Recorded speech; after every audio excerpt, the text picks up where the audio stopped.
Olá, está no ar mais um Memórias do Poder Legislativo, um programa idealizado pela Associação dos Parlamentares do Estado de São Paulo. Hoje você vai conhecer um pouco mais da trajetória de André Matarazzo, ex-vereador de São Paulo e também líder da bancada do PSDB na Câmara de São Paulo. Falamos um pouquinho do começo, muito obrigada pela presença do senhor aqui com a gente. Queria que o senhor começasse nos contando como foi o começo dessa trajetória pública e política. Carla, bom, primeiro obrigado pela associação, pela Assembleia Legislativa e por vocês do programa, por terem me convidado. Para mim é um prazer, porque acho que a gente fala, quer dizer, o que fica aqui é um pouco da história do nosso Estado e daqueles que trabalharam pelo Estado, para o Estado, né?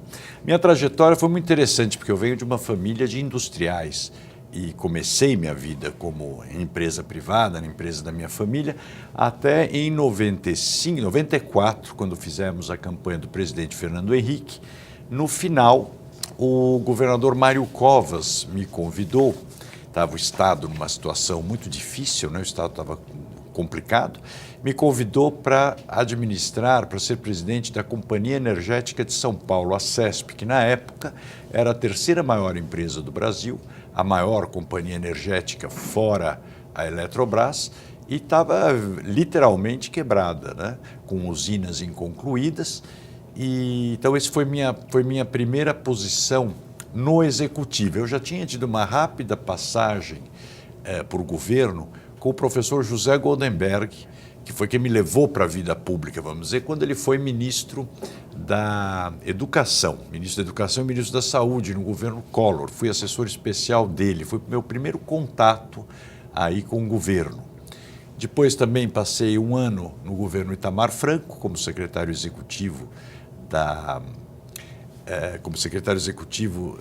como secretário de Política Industrial do Ministério de Indústria e Comércio, mas o meu primeiro cargo executivo mesmo foi como presidente da CESP, convidado pelo governador Mário Covas. O senhor citou que a empresa passava por maus momentos. Eu queria que o senhor contasse um pouquinho desse desafio, né? Foi um desafio extraordinário. Primeiro, por ser minha primeira experiência numa empresa pública, e eu percebi que ela era um misto, né, de empresa estatal, mas uma empresa com ações cotadas na Bolsa daqui e na Bolsa em Nova York.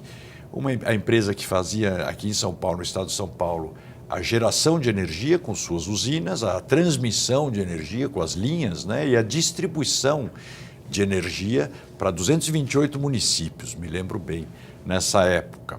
E depois vendia também energia para a Eletropaulo e vendia energia para a Companhia Paulista de Força e Luz, CPFL, que pertencia à CESP, como a Comgás pertencia à CESP também.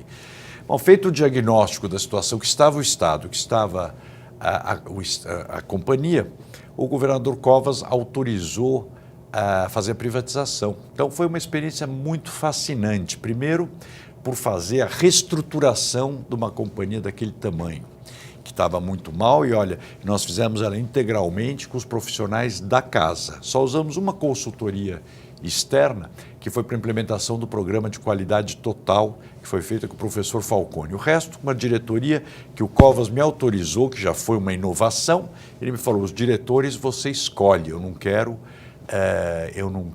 loteamento mais na companhia, porque realmente quando nós chegamos eram 9 CESPs diferentes, cada diretoria era de um partido. Então, nós fizemos uma reestruturação impressionante de redução de custos da empresa, de adequação do quadro de profissionais, com a saída da mão de obra contratada, com a saída do pessoal que já estava aposentado, do pessoal que era comissionado, estava em outros estados já há mais de 10 anos fora da companhia, enfim. E conseguimos concluir as 5 usinas que estavam incompletas, inclusive a usina de Porto Primavera, que é uma das maiores do estado. Arrumamos a distribuição com profissionais, que eu sempre falo, foi a minha primeira experiência numa empresa estatal, eu vou te dizer, foi o melhor corpo profissional que eu encontrei, que eu já trabalhei, né? E uma diretoria altamente qualificada, entre eles estava o Mauro Arce, que depois foi secretário de Energia de São Paulo, Wilson Ferreira. Na época ele tinha 28 anos de idade, era o diretor de distribuição, hoje ele é presidente da Eletrobras. Enfim, teve vários vários profissionais, o Guilherme Toledo, que foi diretor financeiro, depois foi presidente da CESP, e não trouxe ninguém de fora. De fora, só o diretor financeiro veio da empresa, de fora da empresa, e o diretor de meio ambiente, né, e que fizeram um trabalho espetacular. Depois ela foi privatizada, a CPFL foi privatizada, a Comgás foi privatizada. Para você ter uma ideia, a Comgás hoje tem 8 vezes ou 7 vezes o tamanho que ela tinha ao ser privatizada. Quer dizer, quando você tirou as amarras do poder público ou do governo, ela pôde se desenvolver. A mesma coisa a CPFL e depois a CESP, que foi vendida, ela foi dividida, a distribuição foi vendida para um grupo, a transmissão para outro e tal.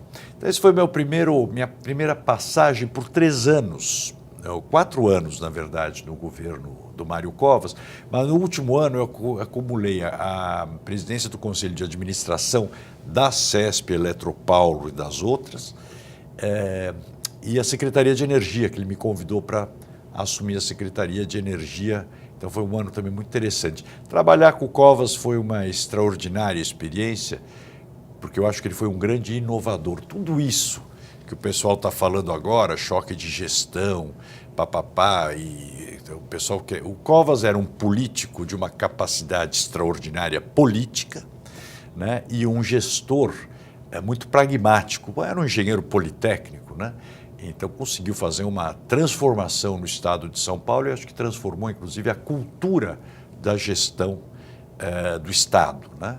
Então essa foi a minha primeira posição. Aí depois, dentro desse período, no segundo governo do Fernando Henrique, ele me convidou para ser ministro de comunicação social dele. Então aí eu assumi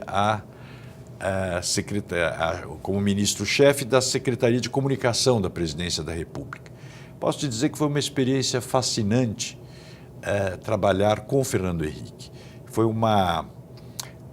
sempre digo, um PhD em Sociologia Política feita ao vivo, né? Porque passava praticamente 24 horas por dia, essa área de comunicação social estava muito ligada a ele. Foi quando eu também pude conhecer Brasília, né, com detalhes, como é que funciona o poder em Brasília.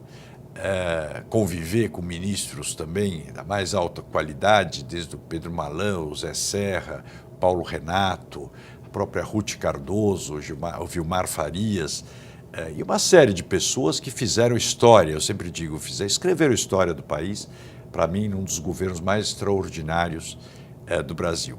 E no último ano, o Fernando Henrique me convidou para assumir a Embaixada do Brasil em Roma. Isso foi uma coisa completamente diferente para mim, mas foi extraordinário e emocionante. Primeiro, porque é emocionante eu que venho de uma família que imigrou da Itália no final do século XIX, 1886, né, você voltar para a Itália representando o país que nos acolheu, né? E na época também a Itália passava por uma revisão um pouco sobre os imigrantes. E a minha família lá é um pouco o símbolo da imigração bem-sucedida, né? E, ao mesmo tempo, era o presidente da República, o Ciampi, na época, que é uma referência moral na Europa. E era o primeiro ano do governo Berlusconi, que também era uma mudança drástica na cultura política daquele período. Era o antipolítico, né? E foi o ano que foi implantado o euro na Europa. Então, eu posso dizer que eu tive, além de conviver com a minha família lá, que foi extraordinário, representando o Brasil, foi como assistir também o nascimento de uma nova grande nação, que foi a Comunidade Europeia, com a implantação do euro. Foi uma experiência... Uma época importantíssima. Foi fascinante, foram, diria, dos 2 anos mais interessantes que eu posso dizer da minha vida, né? Primeiro por ter... quando eu, por exemplo, voltei para a cidade onde eu vou sempre, a cidade de onde veio a minha família, que é Castellabate, que é a cidade também do Cláudio Lemo, era a cidade do Pinotti, também, do professor Pinotti. E, puxa, fizeram um feriado na cidade, as escolas todas na rua me recebeu o embaixador brasileiro e italiano, porque tenho cidadania italiana, né, voltando a Castellabate, que é uma cidade medieval de 8 mil, 9 mil habitantes. Aliás, desde aquela época continua a mesma população. Fala-se muito português lá, porque o meu bisavô acabou trazendo, acho que foram cerca de 2 mil habitantes de Castelo Abate que acabaram vindo para o Brasil trabalhar nas empresas Matarazzo. Então, isso foi muito interessante. Foi um ciclo muito interessante. Foram 3 cargos distintos, né? Presidente da CESP, depois ministro e embaixador. O que cada um deles fascinou mais ou teve de mais desafiador? Olha, eu posso te dizer que todos muito interessantes. A presidência da CESP foi justamente o desafio de você fazer a transformação de uma empresa estatal, né, recuperá-la. E eu aprendi e vi, primeiro que não são coisas comparáveis, onde todo mundo vem com essa história, porque no setor privado é assim, não são animais diferentes, né? Mas o mais importante é você ver que o Estado pode ser eficiente se você tem condições. O Covas mostrou isso. Eu não acho que o Estado tenha que fazer determinadas coisas, ao contrário, ele só deve fazer aquilo que ninguém quer fazer e que são coisas essenciais. Mas, de maneira geral, a gestão pública ela pode ser competente, pode ser eficiente, pode ser séria. Então, isso foi um lugar comum no governo Fernando Henrique e no governo Mário Covas. Na Secretaria de Comunicação, no Ministério, posso dizer 2 coisas interessantes. A minha praia não é Brasília, eu gosto de sentir as coisas acontecendo e a experiência fascinante como eu falei, do PhD em Sociologia Política convivendo com o Fernando Henrique, tudo aquilo que ele fez no país. E a experiência da Itália, isso que você assistir junto com o presidente da República, a assinatura do euro, o primeiro dia da República Italiana, por exemplo, que foi em julho, o primeiro desfile da República Italiana com todas as comitivas ou os exércitos que vieram dos diversos países da União Europeia. Então você percebia pelos aplausos, inclusive, os países que a Itália tinha mais simpatia ou menos simpatia, que são menos simpatia em função de heranças de guerra e de todas essas coisas. Você sabe uma coisa que me chamou muito a atenção na Itália e que foi um aprendizado para cá? Por exemplo, a questão de terceira idade ou das pessoas mais velhas. 1 em cada 4 italianos hoje tem mais de 60 anos. No Brasil, você nunca pensa nisso. Aqui é um país onde você tem hoje quase uma ONG por criança. Todo mundo quer fazer os projetos sociais para as crianças e tal, e que foi necessário, e é necessário, sem dúvida nenhuma. Mas lá me chamou muito a atenção um dia que eu estava vendo na televisão, eu ouvi um pessoal xingando o prefeito de Roma, que ia fazer uma escola nova. Eu falei, mas isso para nós é uma aberração, né? Parece que está levando um chute no ouvido. E aí eu vi as pessoas falando, vai fazer o quê com escola? Que aqui você não tem mais crianças, o que nós precisamos são ambientes para as pessoas mais velhas, são empregos para os mais velhos, capacitação e qualificação para os mais velhos. E realmente você tem uma prioridade muito grande para as pessoas maduras, que são a história do lugar, são a história do país, são a experiência que a gente vive, ela tem que ser transferida. E é uma forma que os europeus, por terem uma população mais envelhecida, já terem passado pelo bônus demográfico, eles transmitem isso. Isso foi uma experiência muito interessante. Depois, na prefeitura, me fez olhar muito para isso, numa cidade como São Paulo, que está envelhecendo rapidamente, as pessoas não percebem. A Itália, para você ter uma ideia, tem 20 cidades que há mais de 25 anos não nasce ninguém. Não nascem crianças. Então, por exemplo, isso também chamou a atenção. Eu vi uma vez um jornal da cidade de Ponza, a manchete era nasceu um menino em Ponza. Eu falei, puxa, mas o que deve ter acontecido? O que tem esse menino? Eu falei, nada, porque há X anos não nascia um menino, né? Então, da mesma coisa como na Europa toda, aliás, você pega na Itália também era uma coisa muito gritante.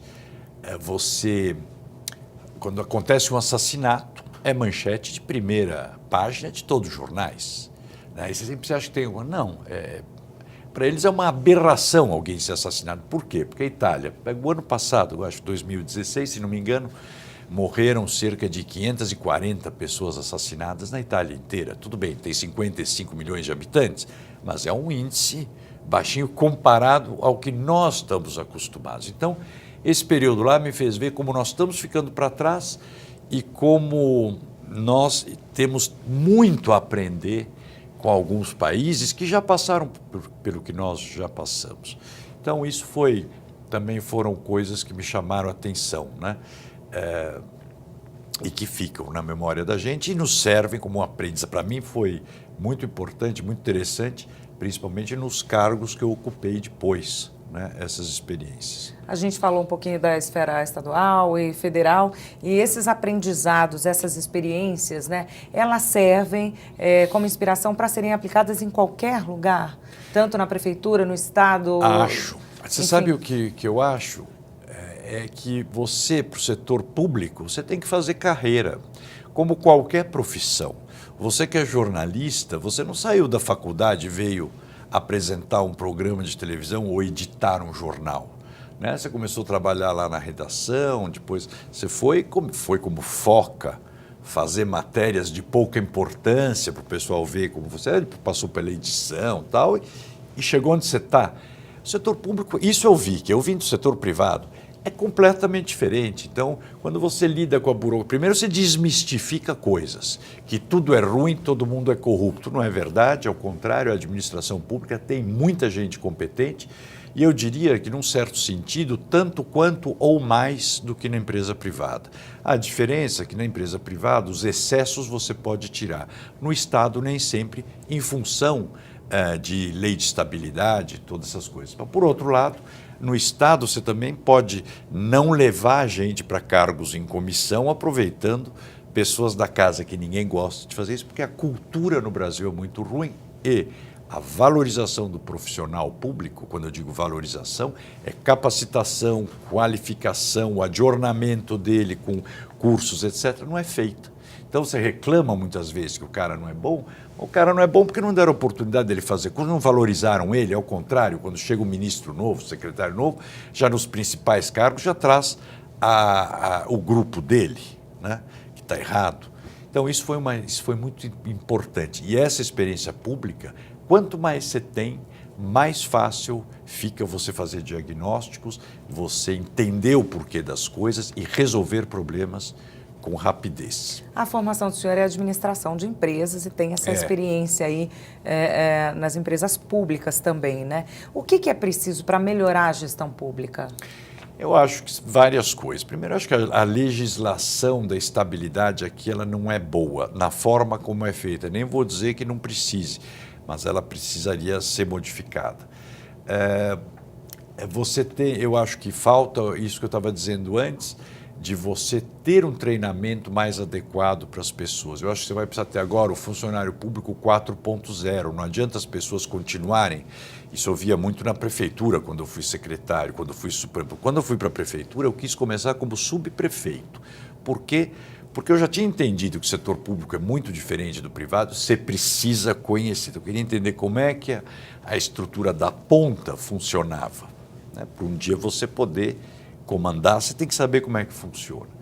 Então, a subprefeitura, eu via o pessoal, sabia lá fazer as pastas com os processos. E eu me lembro que um certo dia eu era subprefeito da Sé, na gestão do Serra. Eu fui fazer, pararam os processos todos. Eu falei, mas por que não está andando os processos? Ah, porque acabaram as pastas L de plástico. Falei, bom, põe com outra capa, não pode, tem que ser aquela capa plástica. Não, mas isso não é culpa do funcionário, isso é culpa... Eu sempre falo, o meu bisavô ensinava o seguinte, quando você tem alguém que fez uma coisa errada, o culpado é o chefe, porque é de cima para baixo a linha de comando, né? E se o cara de cima ouve o cara de baixo, ele vai ajustar a coisa, porque quem sabe onde é que o calo está apertando é o cara que está atendendo a população, que mexe com o dia a dia. Você tem que ouvir essas pessoas. Essas pessoas é que te dão, inclusive, as melhores soluções para você melhorar procedimentos, facilitar procedimentos. Então, eu via isso daí. Então, hoje, foi em 2005, né? Hoje, em 2018, se você for olhar, mudaram pouquíssimos os procedimentos na prefeitura, né? O poder público precisa de uma revolução tecnológica no hardware, nos softwares e principalmente na qualificação e capacitação dos seus profissionais. Claro, você tem que ter pessoas com perfil adequado para as novas profissões, para a nova forma de trabalhar. Ninguém tem dúvidas que acho que a longo prazo você vai ter muito menos empregos. Por quê? Profissões repetitivas, os robôs vão ocupar. Então, as pessoas vão precisar usar a cabeça. São as profissões criativas. Então, toda educação já devia ser direcionada para lá. Se você for numa escola hoje, pública, nossa, você vai ver que é aquele mesmo formato da escola prussiana do século XIX, de 1800, que é uma carteira atrás da outra, o currículo universal, seja para quem for, e tem algumas mudanças agora, nesse ano, foram feitas, essa coisa de currículo. O professor lá na frente falando, todo mundo quieto, tendo que obedecer. Aí o que acontece? Tem evasão escolar enorme e tal. Este modelo é o modelo que o meu avô estudava. Só que na época do meu avô não tinha o smartphone nem o celular.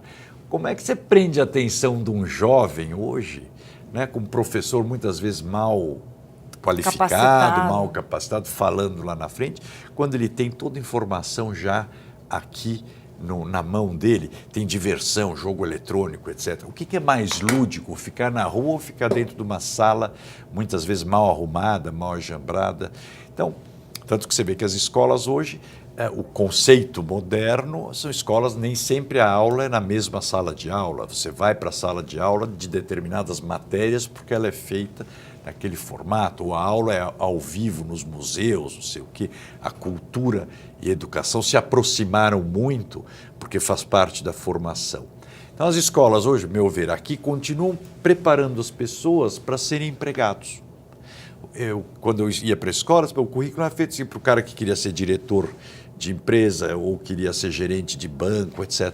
Quando o jovem atual, ele quer ser dono do próprio nariz, ele quer ter a produtora de vídeo e a economia criativa, que são as atividades que usam muito a criatividade, elas hoje são geradoras de renda muito grandes, né? Então, se direcionar o jovem para isso, inclusive para aquele que vai para o setor público. Como é que pode hoje você ter um fiscal que vai num lugar, ele define, que vai fiscalizar uma obra, ele escolhe a obra que ele vai fiscalizar e vai lá com aquela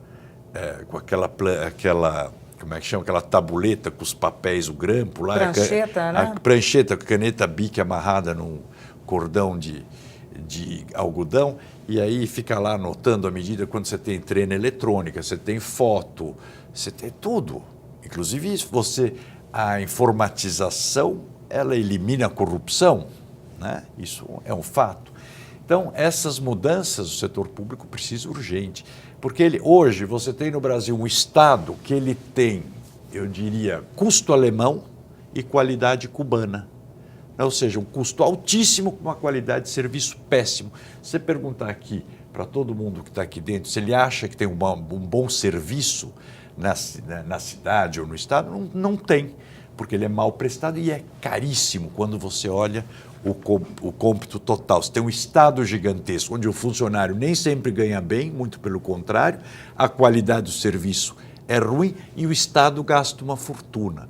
Então você está perdendo em toda a cadeia. Isso vai ter que mudar, mas só muda através de formação, qualificação, treinamento. Na opinião do senhor, a educação não acompanhou aí as tecnologias e nem respeitou a criatividade, que vai evoluindo, claro, ao longo do tempo. Ao contrário, a educação brasileira, acho que a educação brasileira, eu diria que é o principal mal que hoje é o principal ponto que levou o país a não conseguir ter o desenvolvimento que poderia ter tido.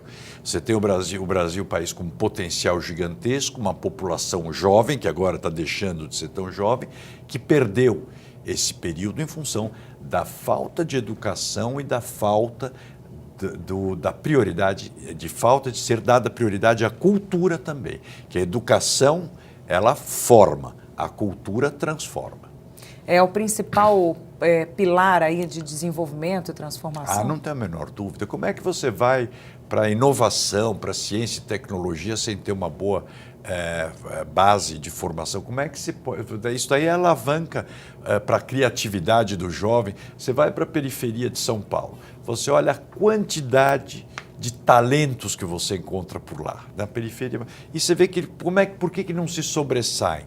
Não se sobressaem porque não tem oportunidade. A oportunidade é um pequeno empurrão. Eu sempre digo que o brasileiro que sai dessas regiões pobres, que a gente vê que se sobressaem, eles têm um valor extraordinário, porque, infelizmente, nada ajuda a valorizar esse talento, né? O Brasil rema contra o desenvolvimento de talentos pela falta de investimento na educação e na cultura. E uma cultura política completamente defasada no tempo e no espaço, antiga, né? Com culto ainda à personalidade, né? E de certa forma, está levando o país ao que nós estamos assistindo. Infelizmente. Muito obrigada pela participação do senhor aqui com a gente. Chega ao fim agora a primeira parte do programa Memórias do Poder Legislativo com o político André Matarazzo. Muito obrigada pela sua audiência. Até o nosso próximo encontro.